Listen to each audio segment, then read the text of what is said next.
And welcome back, everyone, to the top of the hour. I'm Mark Johnston, your host here at the VID Conference Series, brought to you by our friends at Laurentian Bank Securities. And we have a wonderful guest to start this hour off as we move things around the dial more. We have Larry Strauss, who's the VP of Corporate Development for Galway Metals. Larry, how are you? Very well, Mark.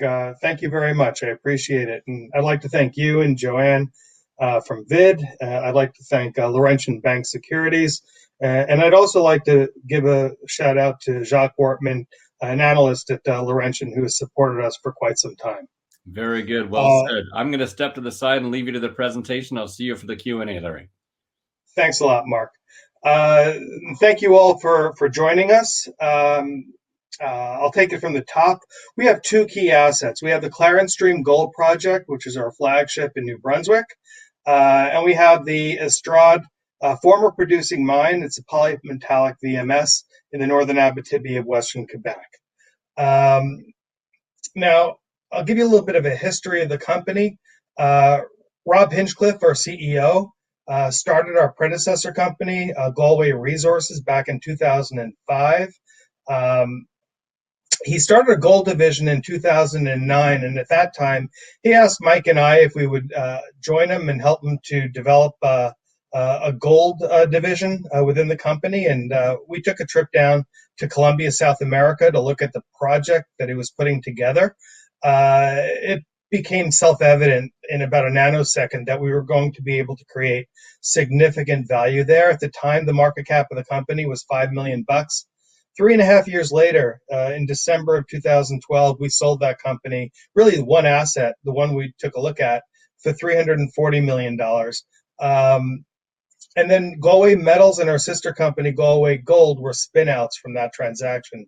We dividended $310 million to shareholders, and the other 30 went to fund Galway Metals and Galway Gold.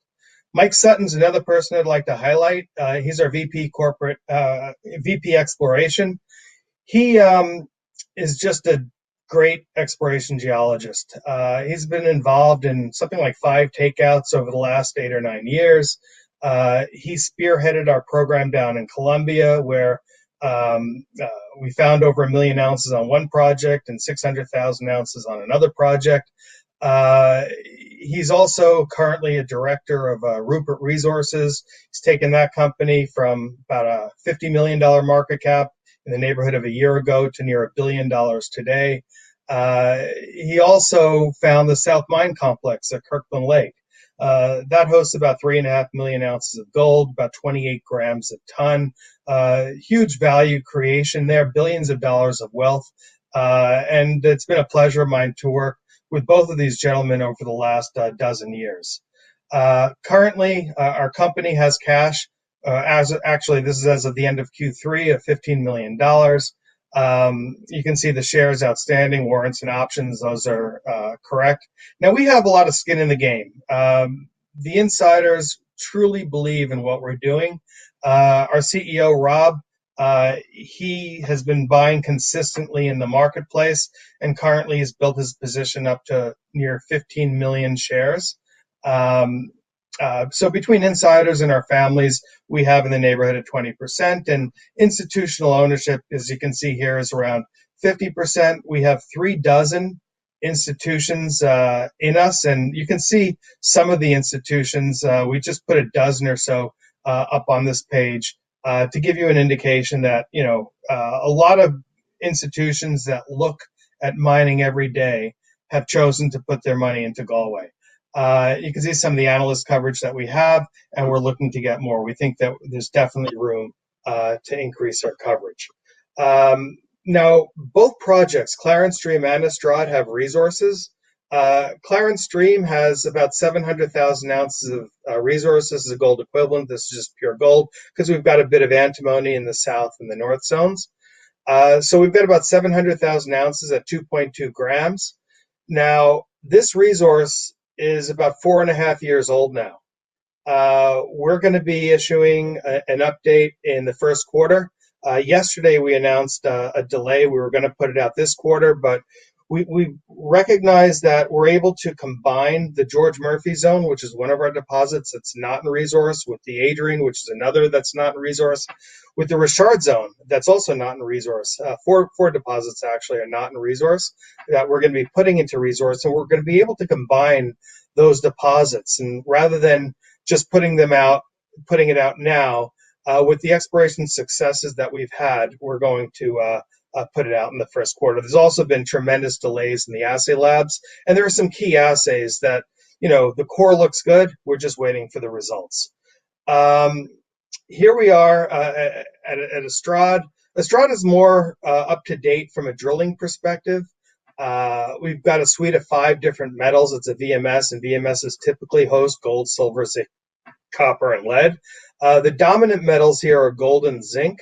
If you looked at it from a gold equivalent perspective, it would be over 1 million ounces at 9 grams. And from a zinc equivalent perspective, it's 1.3 billion pounds at 16.5%. So anyway, you slice and dice it. It's a nice high grade underground former producing mine. It was found by Teck. It was put into production by Breakwater. You can see from a grade perspective, it's unusual that it has such high precious metals content. It's over 50% of its value. About 58%. It's similar in that way to Agnico's flagship, LaRonde, which is to our south.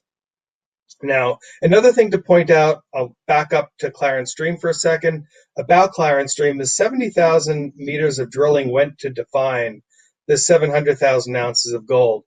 We're going to add to that another 110,000 or so meters of drilling into the upcoming resource. So it'll be interesting to see. So we'll have a total of approximately 180,000 meters going into the next resource.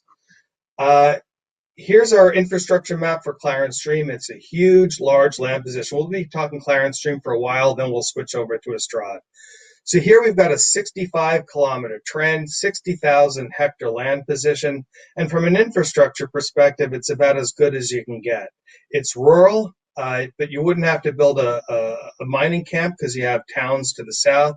You can very civilized live in town and drive roughly 20 kilometers to work. You've got roads crisscrossing the property, so you can drive anywhere you want. You've got power lines crisscrossing the property, so that's beautiful. Power right to site.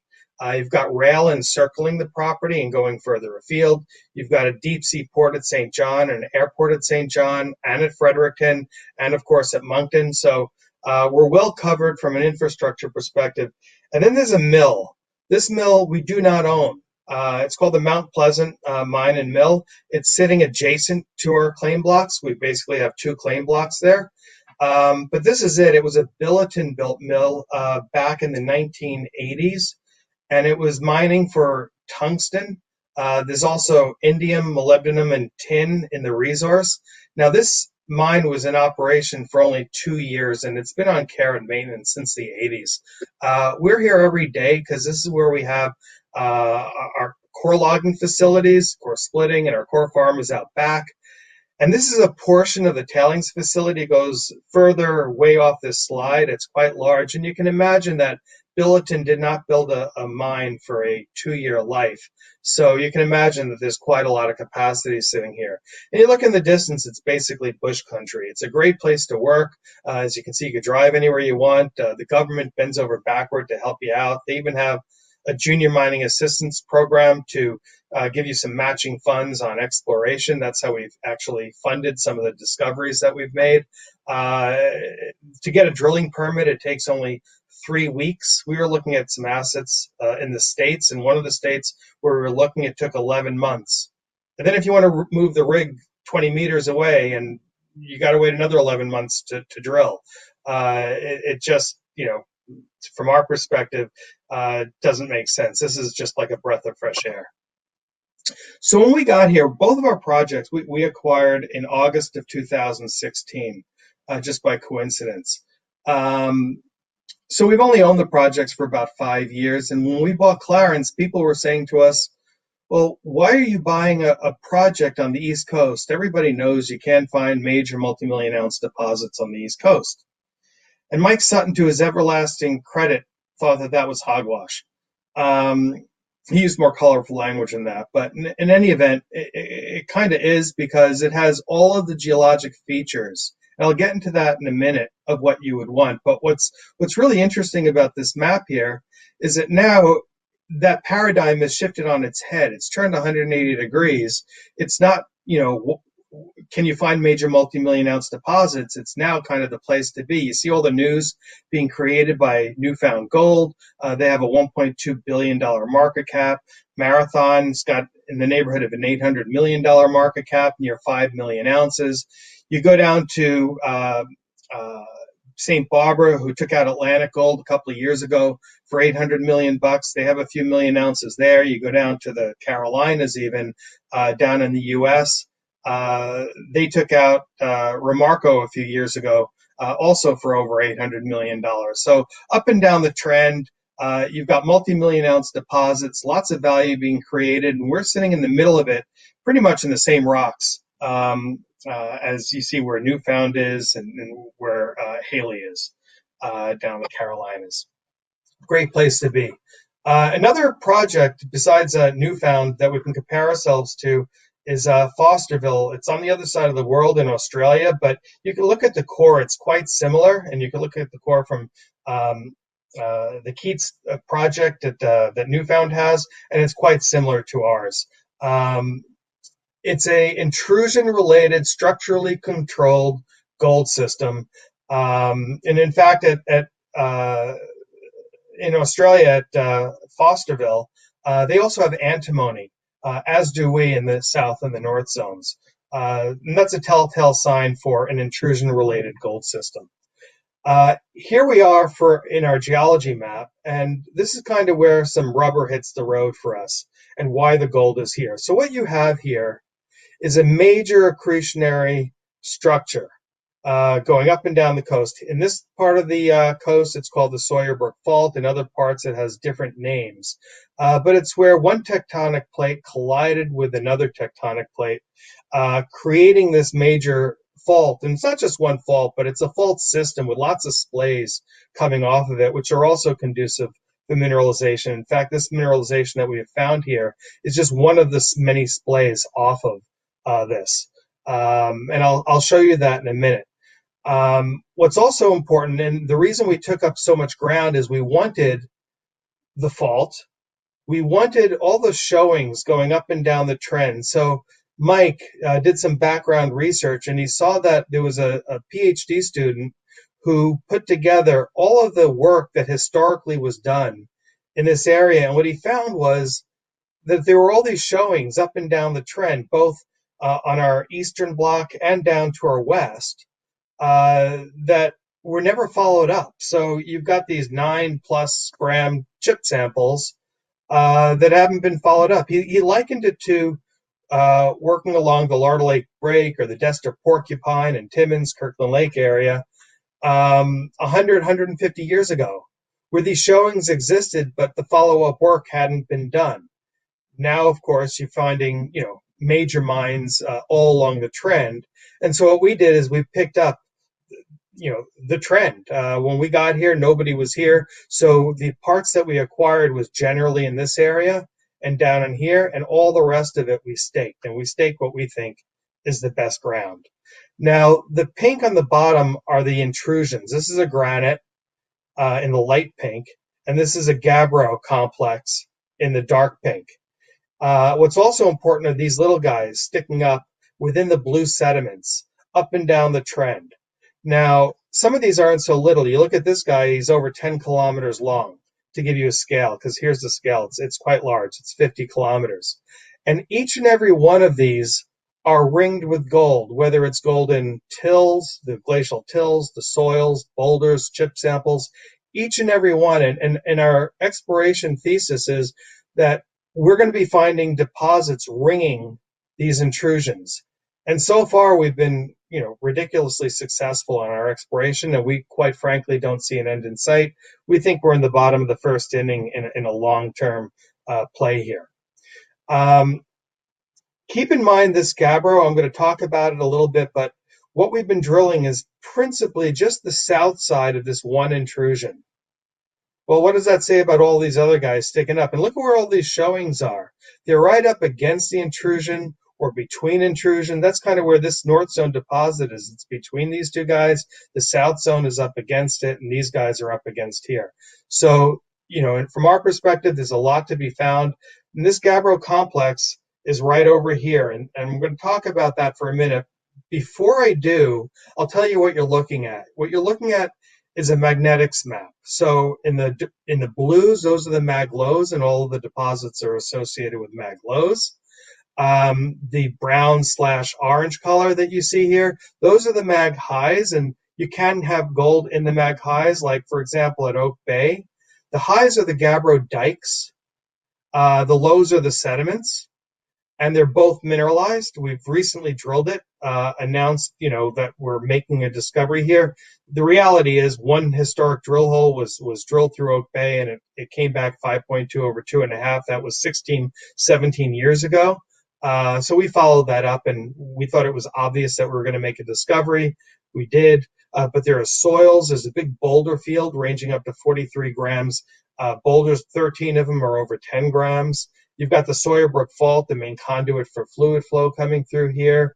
And you can see the trend. You got the intrusion right here, that 10-kilometer long intrusion, and it comes up and it meets up with Tower Hill, another prime area where you've got a 50-gram trench, you've got an 89 and a 20-gram chip, a couple of chips in there, and you see more structures coming through here. So, you've got all of the evidence. Mike likes to talk evidence for gold deposition. You've got evidence here. You've got a tremendous amount of evidence down in here that we're going to make new discoveries.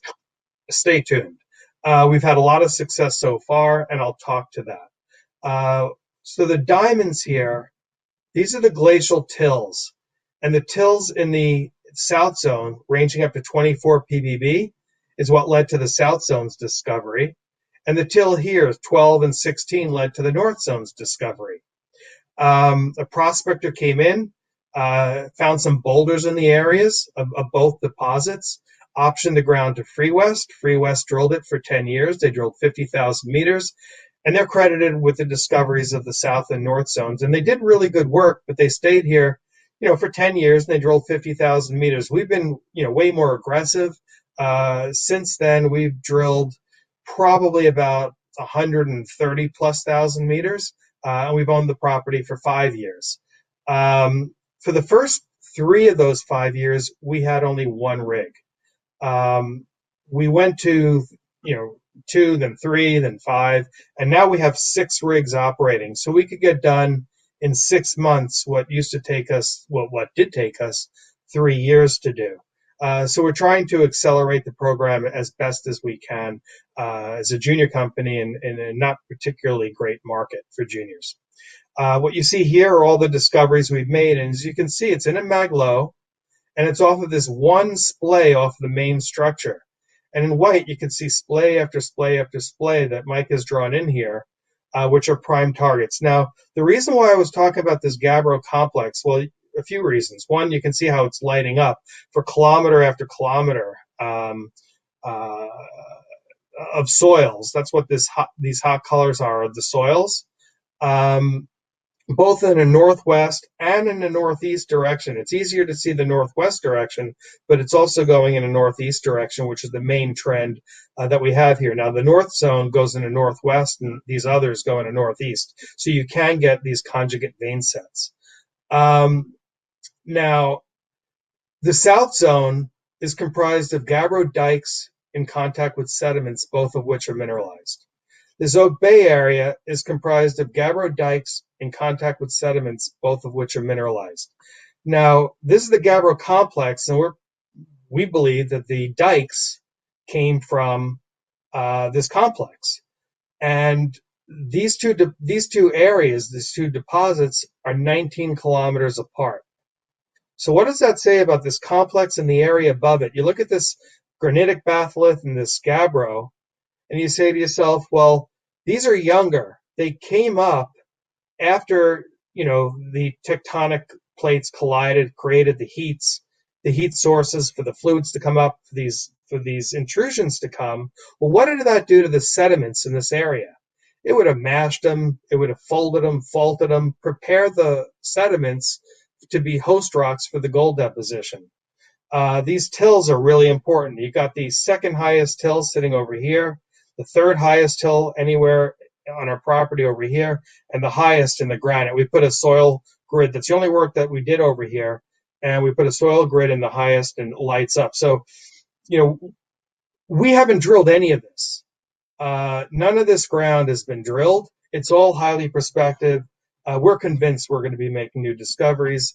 And in fact, many of these anomalies are way stronger than the anomaly/evidence that led to the discoveries of the zones that we've been drilling. This is the South Zone. We have not drilled it for 4 years. We just went back there recently for the first time because we're doing a wide PQ core for metallurgical testing, both at Clarence Stream and at Estrades. We're also going to use the core for ore sort sampling. But this is our South Zone. It's wide open. All of our deposits are wide open for expansion. And when that resource comes out, they'll all still be wide open for expansion. But currently, it's the largest component of our resource. It's about 440,000 ounces. You can see good grade, and you can see that about 500,000 ounces in total, including the North Zone, fall within the pit shells. About 140,000 ounces, grading 4.4, is in the underground, but again, needs more drilling. It's wide open. These zones plunge to the west steeply, as do the new zones. And the South Zone dips to the north. The new zones, with the exception of the ADRIAN, dip to the south. In any event, this is the North Zone. The North Zone is comprised of a series of pit shells. You can see them in white. We need more drilling to see if we can connect them up. But you look at the soil, the gold in the soils, both to the south and the north, they light up. So this is a flat vein that only goes down 80 meters. And it's going in a northwest direction. This is the same direction as the ice. You know that the gold in the soils could not have come from the deposits because it's to the north, and the direction of the glaciers was from the northwest to the southeast. So this is a prime target to drill. We need to drill this area to see if we can extend these deposits to the north. We need to drill it to the south. And we don't think it's a coincidence that where the North Zone intersects where the structure is, where the South Zone is, we get another deposit. And if you can see where it's located, it's sandwiched around these three intrusions. We have not drilled deep to see if we have a stack vein system, but as you'll see later, the ADRIAN zone is a flat-lying stack vein system, similar to what's going on at the North Zone. So these are the 4/5 deposits now that we've been drilling over the last 4 years. Nothing that you see on this slide is in resource. It's all outside of the resource. And the reason why it's 4 years since our last resource is we kept finding new deposits. We kept, it's a good story to have. Every time we thought about going out with a resource, we found something else, and now they're connecting. So it's a really, I think, a great story to tell. So what we did is after the first year of drilling, where we drilled the South Zone, the North Zone, and Jubilee with our one rig. Jubilee was known. It was just a handful of holes at the time. We decided, let's go find something new. And we stepped up to the George Murphy area, and with our second hole, we found the deposit. And we stayed here with our one rig for a full year.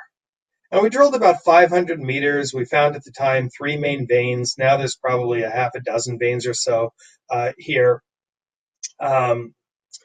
And then we were moving 2 kilometers back down to Jubilee, 2 kilometers away. And we decided to stop halfway between and drill this tiny little soil anomaly that you can see underneath the stars. The stars are all visible gold.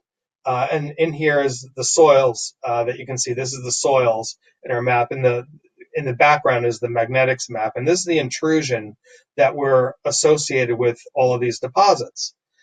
And with our discovery hole, we hit 7.3 grams over 36 meters, only 30 meters down. Brand new discovery. And then we followed that down to the southwest, and we were doing 100-meter centers.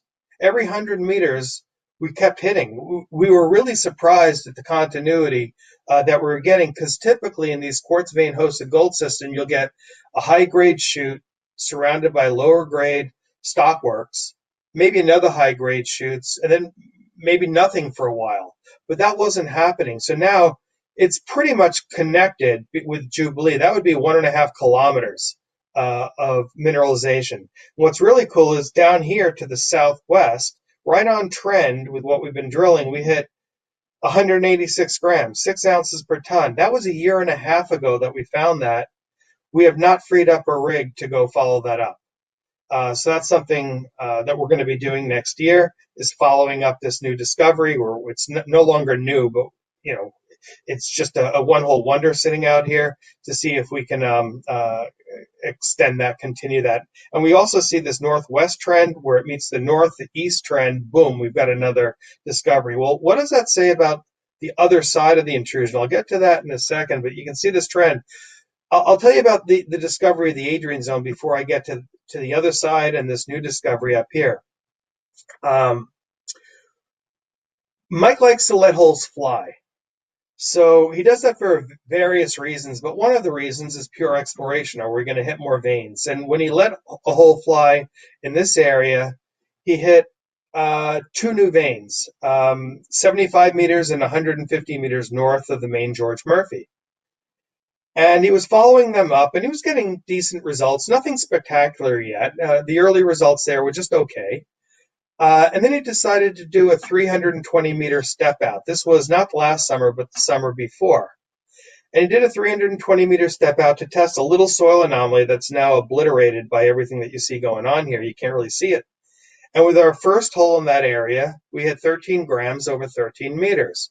Beautiful discovery hole right there. And ever since, we've come out with really terrific results.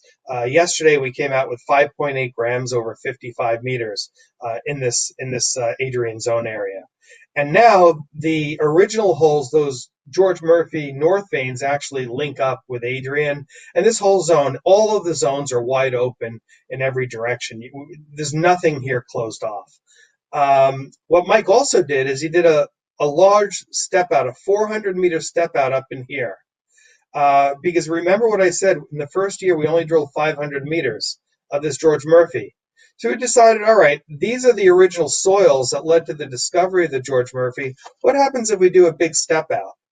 So we did that step out, and we hit gold. We thought it would be a little bit better. It was 9.4 grams over a half a meter, but it had visible gold in it, and that opened up this intervening ground. And it's this intervening ground now, the 400 meters, that we're drilling to fill this in for the resource update. And what we're finding is nice wide intersects in both the George Murphy and the ADRIAN zone, which leads us to believe that they will be connected. I think when I just talk about this zone, this slide will be better. That's over here to talk about this. We did another, just a wildcat step out hole, 900 meters from ADRIAN. Bingo bango, our first intersect here, our first hole, hit 4.8 over 3.1. So we're up against this intrusion on this soil anomaly, and we made another discovery. It's remarkable how many discoveries we've made with just one hole in the area. We follow that up with 4.1 over 10 meters. And this has 2 strike directions. It has a 15-degree north strike, and it has a regular northeast strike. But where it dips 15 degrees north, it lines up beautifully with a hole that's kind of sitting out in space over here. One of those holes that Mike let fly, it's deep, 70 grams over 1.5 meters. And when you look on his SERP pack, it just lines up absolutely perfectly. And I'll show that to you here. So this is the ADRIAN zone. It's a flat-lying stacked vein system. This is the George Murphy zone. It's steeply dipping, and it dips to the south. Some veins are more, vertical than others. But out of the zones to the south of that intrusion, the George Murphy is the steepest at between 75 and 90 degrees. The Richard is about 63, 65 degrees, and the Jubilee is about 55 degrees. And the reason for that is it's following whatever the intrusion to the north of it is doing. As the intrusion steepens up, so too do these deposits. So you can see this is a stacked vein system. But this is that 70 grams over the 1.5 meters. This is the dip. And you can follow this for 900 meters, and you hit this. So it's really a nice situation to have. And you can kind of make out a pit in here. So, you can see what we're doing. We're extending this quite a long way along strike. And when you look into the page, that's where we're drilling. We're drilling, basically to the northeast. So into the page is what we have a lot of assays pending. We've got about 8,000 assays sitting in the lab waiting for results. This is the gap that we're drilling between the George Murphy zone and the Richard. It used to be a kilometer gap, but now it's 400 meters. And we recently, 2 press releases ago, not the one yesterday, but the one prior, we released 1.3 grams over 41 meters, right in the middle of that gap. Another one, 1.4 over 13 meters. We've got another 6 holes in this gap area. We're looking to connect them. So George Murphy connects to ADRIAN to the north. It also connects to Richard. Richard connects to Jubilee. And we've basically linked up 3.1 kilometers, and it's still wide open. Here's that 186 grammer down to the southwest. So, there's a ton still left to do. What's really cool, as I point out over here, this is north of that intrusion. So what does that say about this whole area to the north of the intrusion? Think of it. You've got this intrusion coming up that's younger in age than the surrounding sediments. What's the odds that you're going to only have gold on the south side of it and nothing on the north side, especially when the main conduit for fluid flow is on the north side? Now I'm going to switch over to spend some time on the Estrades project. Estrades is sitting in the northern Abitibi. It's great ground to have. This is our infrastructure map. You can drive right to the property. When it was in production, all the ore was trucked to Matagami. It's closing now, unfortunately. We'll see if they can take the feed. Not sure if they're going to keep that open, but Nearstar has their mine on Karen maintenance right now. They're Langlois. They're also hungry for feed in here. Agnico's Laurent can take the feed as well. There's some other, base metal mills in the area, but the most logical one would simply be Hecla's Casa Berardi, which is sitting just 24 kilometers to our west. Unfortunately, it doesn't have a flotation circuit, which you would need for Estrades. So, obviously one can be added. The mill might also need to be expanded because I believe they're at or even beyond capacity. But if you look where we are, you've got Wallbridge's Fenelon to the north. You got an old Billiton 50 million ton VMS mine sitting up here 30 kilometers to our north. You've got Detour up here. You've got a lot going on. This is our map of our land position outlined in blue. It stretches over 30 kilometers, 20,000 hectares, so it's a really nice large land position. We've got 3 horizons to explore: the Casa Berardi trend, the Estrades horizon, and the Newiska horizon. Now, Casa Berardi is well known. You've got a mine named after it right over here. That's Hecla's mine, 6.1 million ounces between historic production and resource and reserve. And off to our east, you've got the Agnico Maple joint venture between historic production and resource. You've got 3.1 million ounces. So you've got 2 majors on either side of us. You've got 10 million ounces between historic production and resource on both sides of us. And out of the 220,000 meters of drilling on our property, over 90,000 of those have been along the Casa Berardi trend, mostly by Placer Dome back in the 80s. And there's resource grade hits all along the trend. They're just shallow holes that need follow-up work. And there are clusters of holes, and you can see them on the map, which I'll show you later. It's kind of a nice situation to have. That's actually our 3rd priority target right now. The Estrades horizon below the resource is probably priority number 1. We're looking for the source vent there. There's also targets both to the east and west. These things occur in clusters. Unlike at Clarence Stream, where the tectonic plates came together, here the tectonic plates are separating. Think about the Mid-Atlantic Rift underneath the Atlantic Ocean. The plates are separating, and you get these smokers coming up under the seafloor. Well, the smokers don't occur just in one isolated spot. They occur along trend, and those plates also have cross faults. And those cross faults can also be mineralized. And it's the same way all around the world. In fact, at Matagami, where all the ore was trucked, there's a series of mines in there and deposits in there.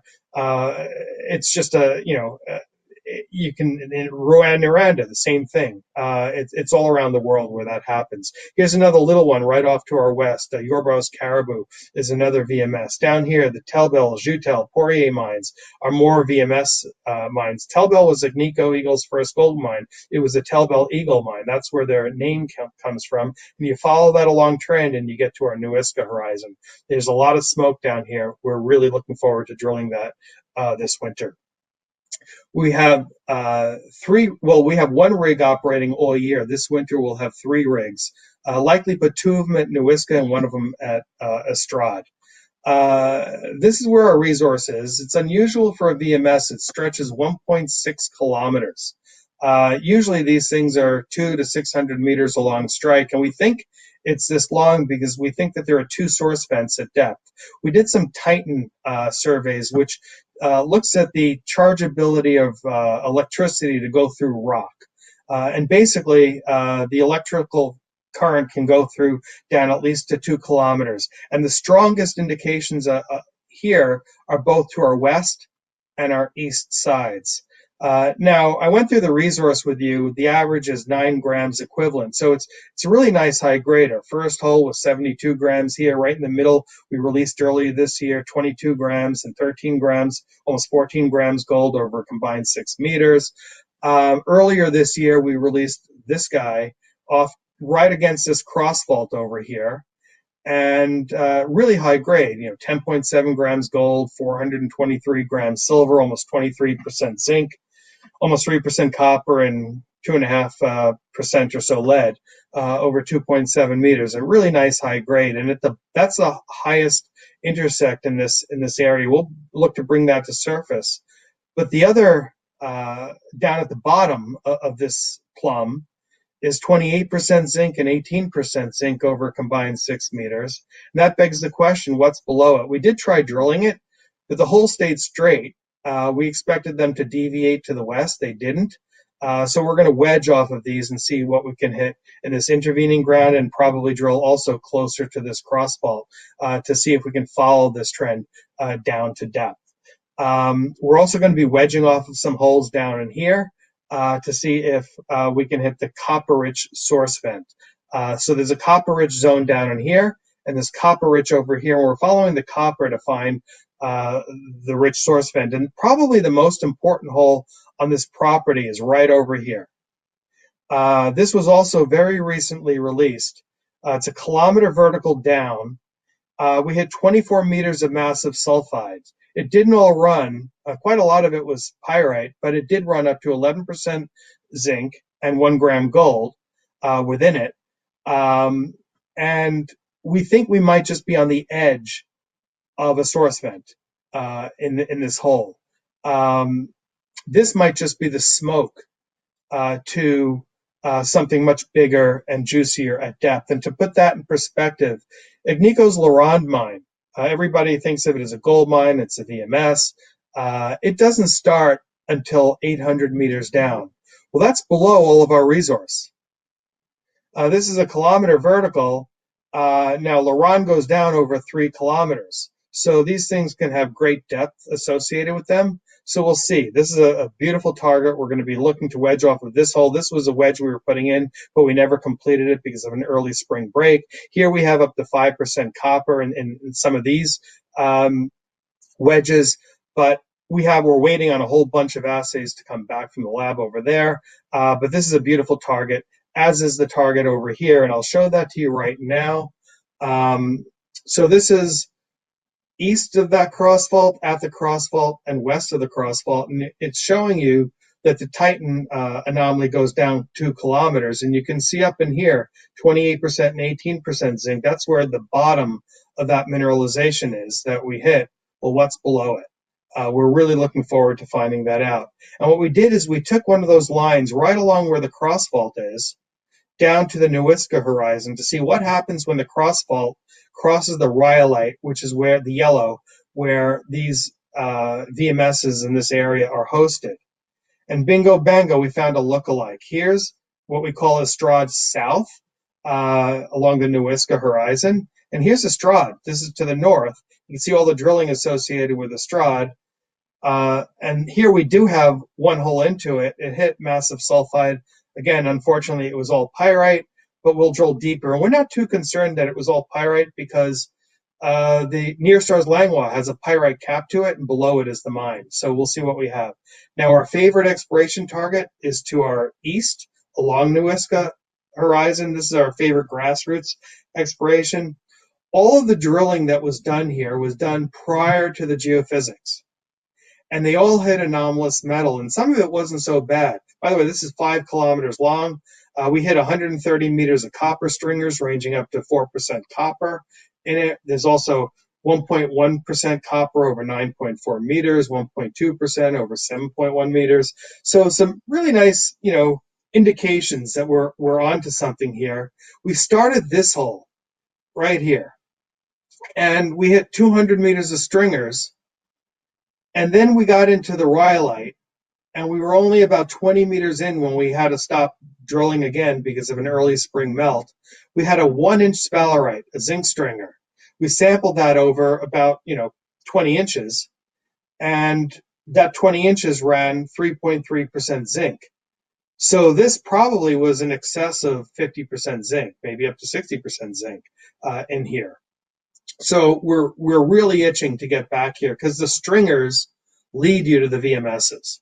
If you compare, well, actually, before we compare, the other thing that's really interesting is you see these orange blobs. We did a gravity survey over our property, and the gravity highs that coincide with the rhyolites we find intriguing because typically with rhyolites, the signature that they would give is a gravity low. But here it's a gravity high, which is an indication for sulfides. And that's what we're looking for. We're looking for massive sulfides. And these are some of the holes that Mike has laid out that he would like to drill. He's got a whole slew of them. Here's some nice till anomalies up to the north. And you can see some of the intersects that Placer Dome has along here. So this is a target that, the next target we're going to drill is probably going to be here along the Casa Berardi break when we get around to it. But we've got 40 to 60 meters of 0.9 material up in here. So we're going to see if we can follow that to depth because it's really shallow holes. When you look at our map, we've got a ramp, a vent raise, settling ponds, buildings, the road coming in. And that's the road from which we can drill all year. Otherwise, we have to drill it in the winter.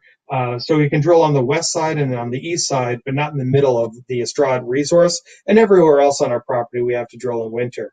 If you compare Estrades to other North American zinc-rich projects, from a grade perspective, it compares quite well. With that, I'll open it up to questions. Does anybody have any? And thank you very much for your time. Thank you very much, Larry. A well thought out and thorough tour. I appreciate that very much. And yes, we've had quite an active Q&A column getting populated while you've been taking us on the tour.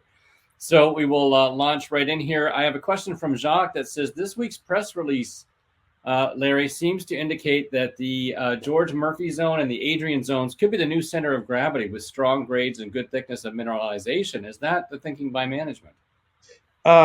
Yes. As it relates to the existing deposits, absolutely. Okay. Whether it relates to what we find in the future, time will tell. Good answer. Very good. Thank you. Next question here, Larry. You said that Newfoundland gold valued is at 1.8 billion, whereas Galway is around 90 million. If they're similar, why is there a large difference, would you think? It's a great question. By the way, I think I said 1.2, at least 1.2 Canadian. That's where I see it, or I saw it earlier. Why is there a great difference? They have had some really splashy, spectacular results, which, quite frankly, are higher grade now. I think we're further advanced in my mind in terms of the amount we've drilled, the strike length of the mineralization that we've hit. Stretching. This south zone goes for a good 2 kilometers. The north zone, similar. Our new discovery is 3 kilometers, where they have more discrete lenses, but they have, they've announced in the neighborhood of 100 grams over 20 meters. We have not been able to release something like that. And I think that captured the market's attention, as had their social media campaign. I think that they've gotten a lot of support there.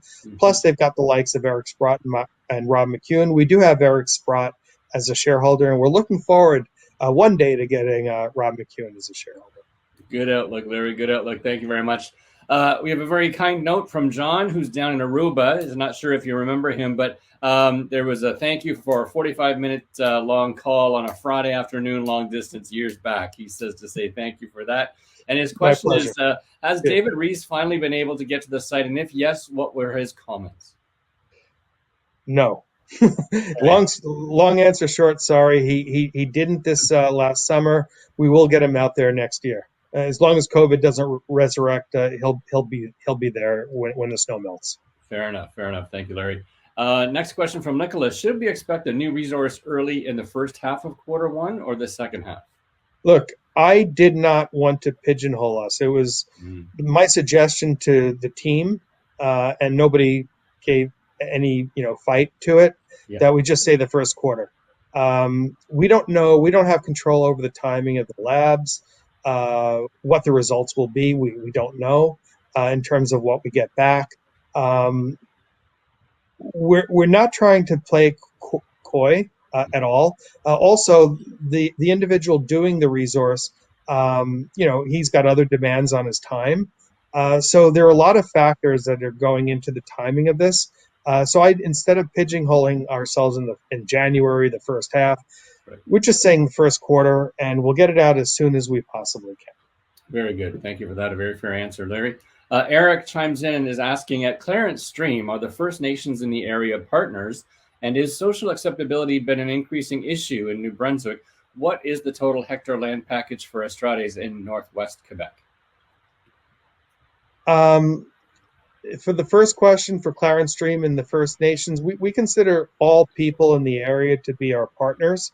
They all have stakes in what happens. We're looking to create jobs and economic development and wealth for our shareholders, as well as for the people in the communities. And the second question, as it relates to the hectares at Estrades, it's in the neighborhood of 20,000 hectares.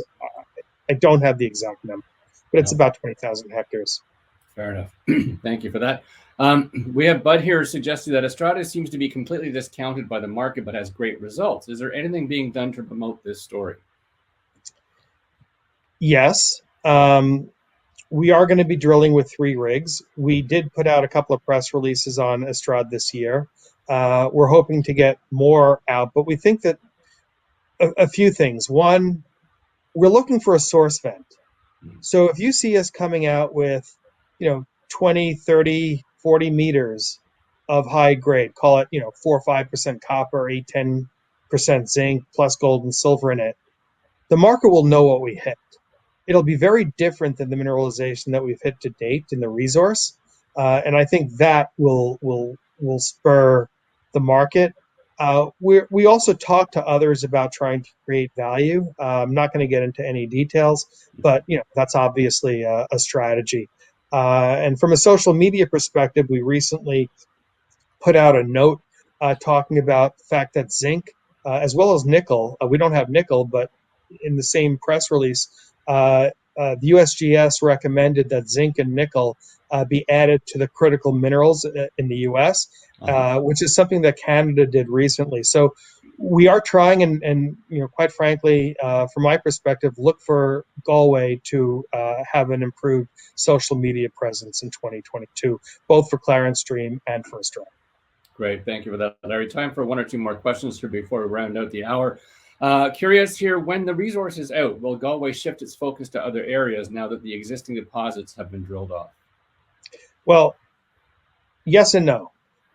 We have 6 rigs, so just in broad brushstroke terms, we'll have 2 at the existing deposits, 2 following up on the discoveries that have been made, the one to the west-northwest of ADRIAN that I said may hook up with it, the 186 grammer down to the southwest of Jubilee, and at Oak Bay as well.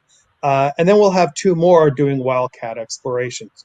And one part of the question was, now that the existing resource has been drilled off, they're all needing more drilling. They're all wide open for expansion. They have not been drilled off. They have not been closed. When we talk to the analysts, their general guidance is that they think that those deposits can double in size. There's really nothing that stops it. We have not hit the end of the mineralization anywhere. So, you know, it's going to take a lot more drilling. And unfortunately for us, these quartz vein hosted gold systems do take a lot of drilling. And that's probably one of the reasons why the resource has been delayed. Good to know that. And lastly here, Larry, let's end up the last question. What are Galway's exploration plans looking like heading into 2022 for both Clarence Stream and Estrades? Okay. For Clarence Stream, we're finishing up our 100,000 meter program. That was for 2020, 2021. And we're embarking on a 150,000 meter program for 22 and 23. We'll keep our 6 rigs, and depending on market conditions, that can be adjusted. We are getting a little bit frustrated because we think we're coming out with gangbuster results, and it's not being properly reflected in our mind. And at Estrades, as I said, we have 3 rigs going this winter, 1 rig all year. In 2021, we had initially targeted 10,000 meters. We upped that to 25,000 meters, and we're looking to replicate that in our 2022 program.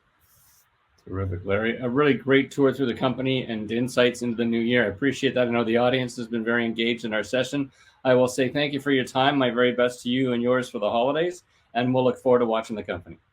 Thank you very much, Mark, and thank you. You have Merry Christmas, holiday season, New Year, and to all of you listening, thanks for your time and have a great holiday season. All the best. All the best. Thanks so much, Larry. And for the rest of us here online, just a quick note that the session ends with you being redirected to a survey. Please provide your feedback as you can.